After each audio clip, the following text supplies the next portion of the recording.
নমস্কার বন্ধুরা, আবারও চলে এলাম। আপনারা দেখছেন শেফ সঞ্জীবের রান্নাঘর। সিম্পল সহজ ইনগ্রিডিয়েন্টস দিয়ে কী করে একটা ছোট্ট রেসিপি বানানো যায়, তো সেই প্রচেষ্টাই আমি করছি। তো আজকের রেসিপি হলো সর্ষে দিয়ে ইলিশ মাছের ঝাল।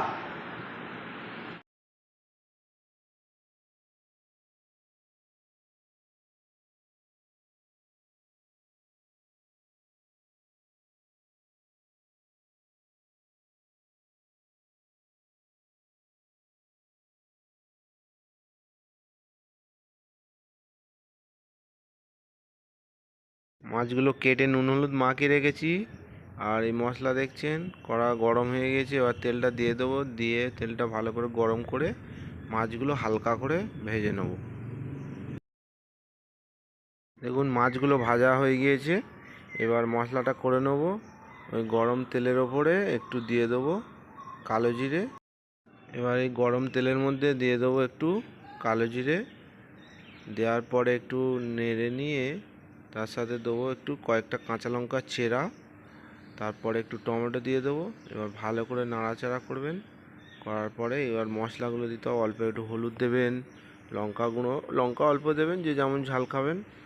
তারপর একটু লবণ দেবেন, দিয়ে নাড়াচাড়া করে টমেটোটাকে ভালো করে কষে নেবেন। নেওয়ার পরে দেখবেন গ্রেভি হয়ে গিয়েছে, মশলা কষা হয়ে গিয়েছে। এবার একটু অল্প জল দেবো,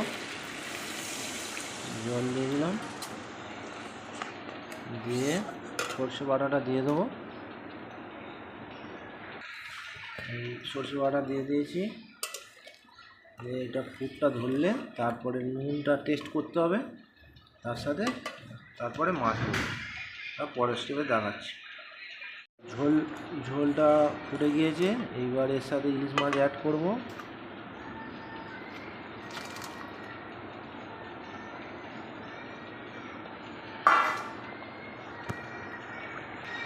মাছ দিয়ে দিয়েছি। এবার মাছটা একটু ভালো করে ফুটিয়ে, একটু ভালো করে সুন্দর করে ফুটিয়ে গ্রেভিটা একটু মাখো মাখো করে তারপরে নামিয়ে দিতে হবে। প্রায় হয়ে এসেছে। এবার একটু দিয়ে দেবো কাঁচা লঙ্কা, গোটা কাঁচা লঙ্কা 2-4 পিস। একটু অল্প একটু ধনে পাতা দেবেন, দিয়ে একটু নেড়ে নামিয়ে দেবেন।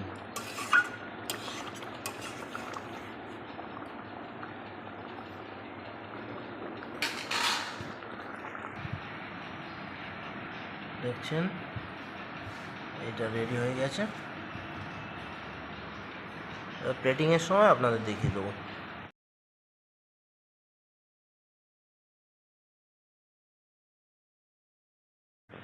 দেখতে কেমন হয়েছে বলবেন, আর আপনারা বাড়িতে বানিয়ে খেয়ে দিয়ে বলবেন কত সুন্দর হয়েছে। Thank you.